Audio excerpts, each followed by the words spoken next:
lihat zat liko ta'ayun kun fayakun gaus.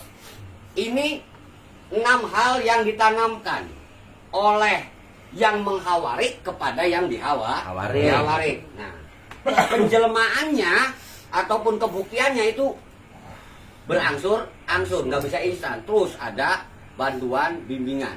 Yang diantaranya yaitu dengan ini yang ditanamkan, maka untuk berusaha menumbuhkan 6 perkara juga. 6 yang ditanam ya secara biji kan begitu, maka yang akan tumbuh dari biji tersebut 6 perkara. Hal yang pertama isti'adzah. Hal yang kedua al-basmalah.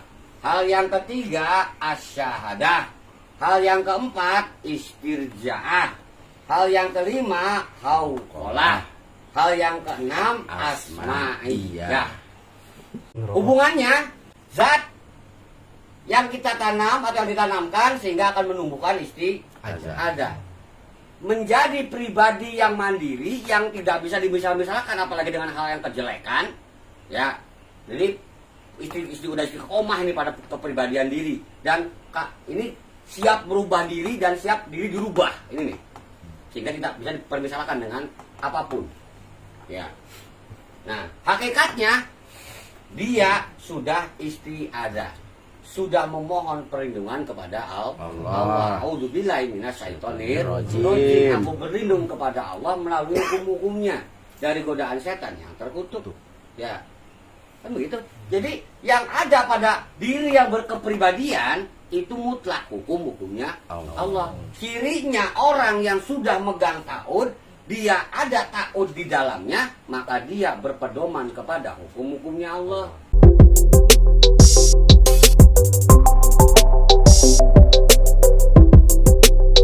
Nah, kemudian liko bertemu, berjumpa, ya adanya talakinan di sini.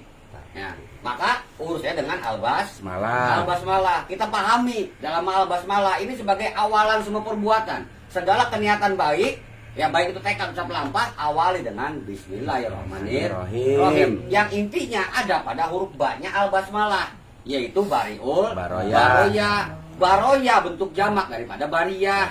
Bariyah di Al-Quran ada 2 macam, khairul bariyah dan syarul bariyah. Nah kita diperintahkan menjadi baroya itu adalah secara al-bari, bariul, baroya. Jadi harus ada al-bari kepunyaan Allah pada diri kita yang baroya nih, sehingga yang ada pada diri adalah khairul bariyah, makhluk yang baik. Begitu. Ya. Dari sini memang sudah dipertemukan dengan hukum-hukumnya Allah, dan kita tahu adanya diri sebagai khairul bariyah, dia syarul bariyah tuh. Kita sudah bisa membedakan. Ya, dia orang jelek, kita orang bagus. Kan begitu. Orang baik. Dan aturan mainnya Al-Bari yang maha menciptakan, merealisasikan, yang maha melepaskan. Ya. Nah, dimaknai berlepas diri atau berputus hubungan dengan hal yang jelek tadi. Ya. Kita melihat makhluk yang syarul bariyah, yang jelek, kita bisa berlepas, harus bisa berlepas diri. Karena kalau ikut-ikutan nanti kita ikut jelek. Penyakit dideketin jadi penyakit. Sampah dideketinnya bau ya. Itu maksudnya. Ya, kita harus bisa berlepas diri. Nah, yang dikemukakan yang baik-baiknya saja seperti hanya dengan liko, talkinan di sini, mengajarkan ya tentang hal khairnya untuk menjadi sosok baroya tadi agar menjadi khairul bariyah. Ya. Cirinya orang yang sudah megang basmalah, dia berlepas diri dari keburukan.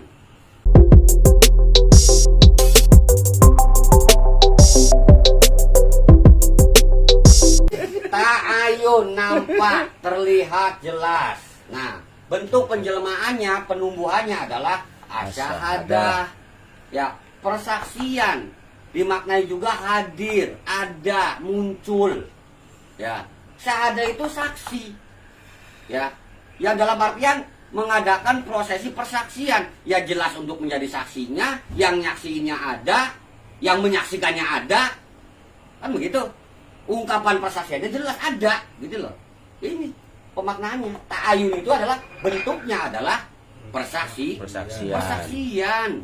Jadi kita diperintahkan untuk bersyahadat secara Islam modalnya A'udzubillahi minasyaitonir rajim. Bismillahirrahmanirrahim. Tekan sepelampak lagi bismillah 3 kali.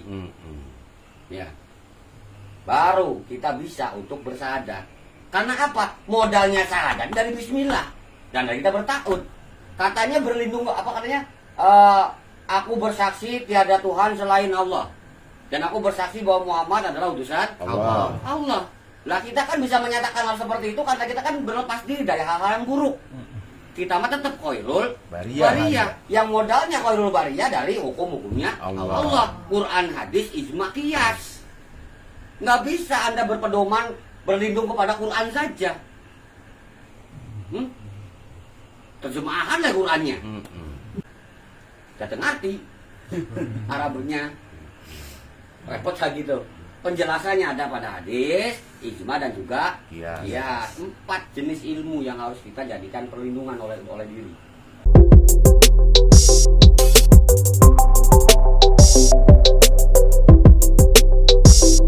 Kemudian kun, jadi. Ya, 4 nih yang keempat. Berarti istirja. Innalillahi wa inna ilaihi raji'un. Terus apa urusannya? Innalillahi wa inna ilaihi raji'un dengan kun, dengan jadi. Hubungannya bagaimana nih? Baik-baik saja apa lagi tegang nih? Kemarin sih baik-baik aja. Kemarin baik-baik aja, apa akhirnya tegang ini ya? Ya istirja berarti memohon kembali, dimaknai dengan innalillahi wa inna ilaihi raji'un. Bahwa sungguhnya aku adalah dari kesakuasa Allah dan nanti kepada kesakuasa Allah rojiun kita akan kembalinya apanya kan begitu. Nah dimaknai roja'a perintahnya adalah irji'i. Dimaknai yang diperintahkan untuk irji'i itu adalah ya ayuhan nafsul mutmainnatu irji'i ila rabbiki radiyatan mardiyah. Nah, fadkhuli fi ibadi wadkhuli jannati. Jadi kalau Anda nggak punya mutmainah, ya, nggak punya jiwa yang tenang, Anda nggak bisa rojiun. Allahnya sudah mengatakan seperti itu. Harus tenang dulu jiwanya. Ya, punya duit tenang, nggak punya duit tenang. Jangan ngamuk-ngamuk. Ya iya. Nah ini, ya. Jadi yang dimaknai kembali ila rabbiki radiyatan mardiyah, berarti kembali kepada keridhoannya Allah. Apa nih yang menyebabkan ridhonya Allah ada pada kita? Contoh, ridho orang tua, ridho Allah, ridho guru, ridho Allah.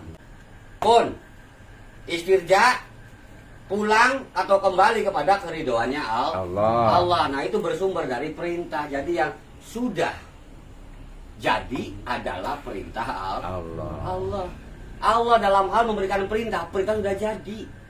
Nah, apabila kalau dimaknai tentang hal innalillahi wa inna ilaihi raji'un, nah di sini Al-Baqarah 155 sampai 157 tentang hal sobar, tentang hal innalillahi wa inna ilaihi raji'un.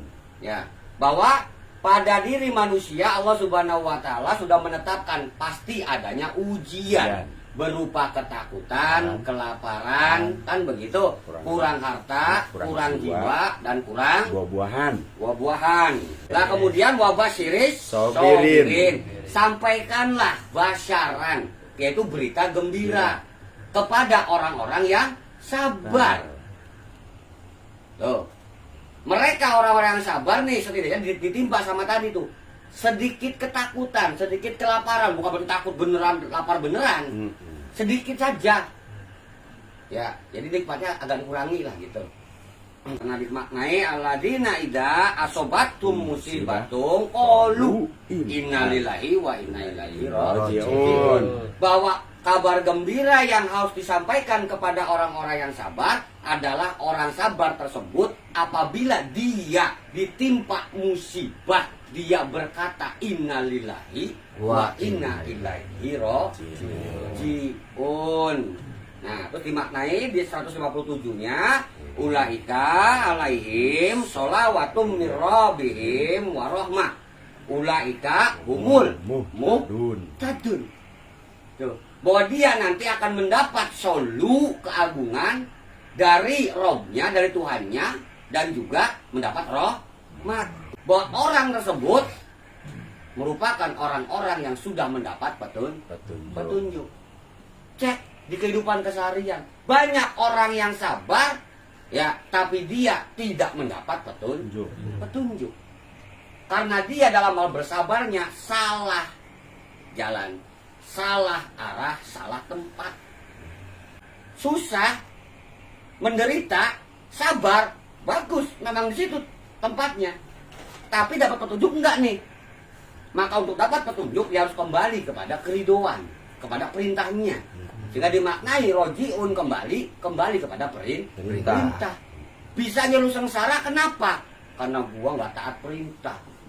Jadi yang sudah jadi adalah perintahnya atau petunjuknya sudah jadi.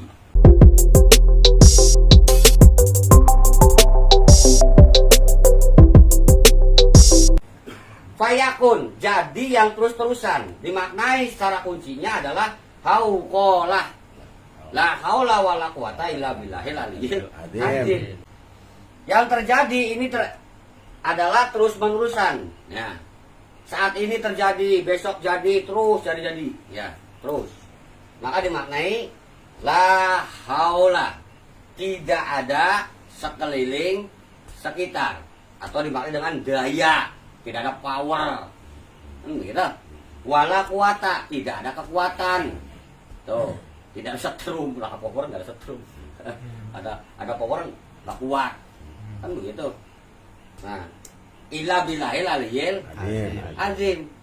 Nah, secara hauqolah berarti tidak ada sekitar, sekeliling, ya, atau daya, kemampuan orang-orang untuk melindungi diri, ya.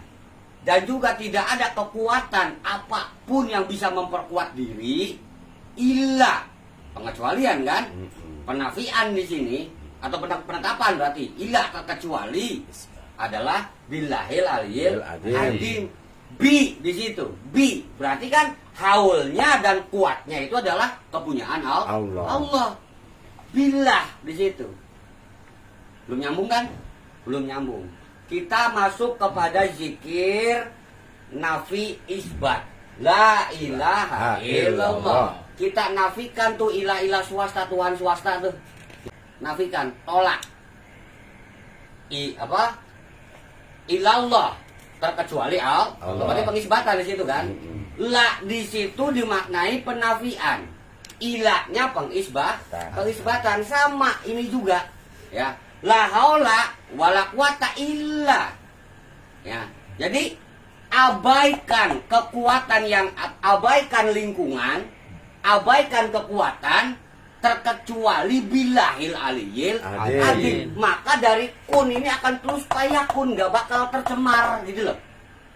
Kita abaikan tetangga sekitar, omongan, desas-desus, apalagi gosip-gosip, apalagi nada-nada sumbang, apalagi yang sifatnya provokator, menjelekkan, menghujat, ya, abaikan. La haula, nafikan sekitar, nafikan sekeliling, gak butuh gua lagi perjuangan, kan begitu. Jadi abaikan hal-hal yang menghalangi perjuangan, yang menghalangi maksud dan tujuan, yang menghalangi ketaatan apa segala macam itu. La haula, abaikan, nafikan, tolak. Termasuk juga adalah wala quwata, abaikan kekuatan-kekuatan lain. Ini bisa dimaknai la haula wala quwata itu juga sebagai ajang fokus. Ya kan? Cara berfayakun. Jadi ketika Anda mengendaki kun fayakun, innalillahimu bagaimana, la haulamu bagaimana nih yang tumbukannya. Udah, ini sesuatu yang ditanam nih. Ya, yang harus tumbuh tuh ini. Selagi selagi kita, ya, beristirja, berhauqolah, ini udah otomatis nih, ini mah.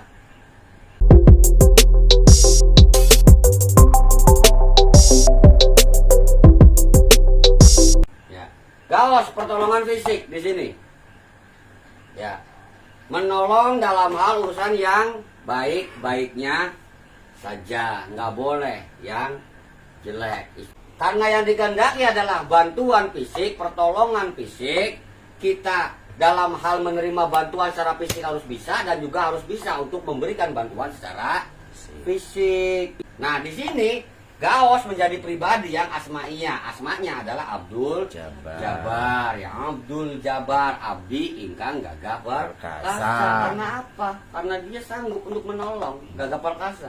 Jabar, hak dan batil. Hak dan batil itu bukan urusannya di tulisan doang atau di pemikiran doang, sudah jelas. Ini perbuatan hak, ini perbuatan batil, atau ini perkara hak, perkara batil. Jelas ada pemisahnya, dan kita ahli di situ sebagai abdinya.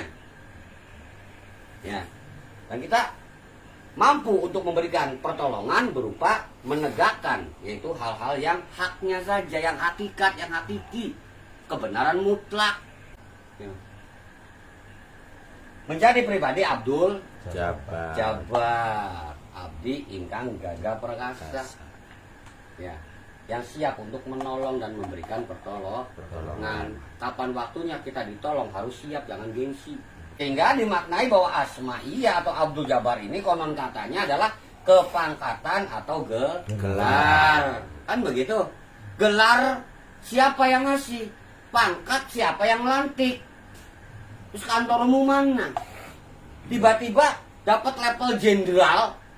Asal usulnya kapan perwiranya, kapan lu daftarnya? Nah, ini sama nih. Ngaku Abdul Jabar sebagai pangkat dia, sebagai gelar dia, tapi dia tidak menguasai 5 perkara kunci ini. Nih. Hati-hati. Asma gelar ini Abdul Jabar atau Garuda Asma itu dari sini modalnya nih. Kunci 5 ini. Dan ini nggak bisa dipisahkan. Harus jadi satu. Ya, sebab apa? Asma tanpa kunci. Jadi apa? Kunci tanpa asma ngeblong terus-terusan. Ya. Kalau satu paket bisa dimaknai? Bisa. Nah, secara warikul adat.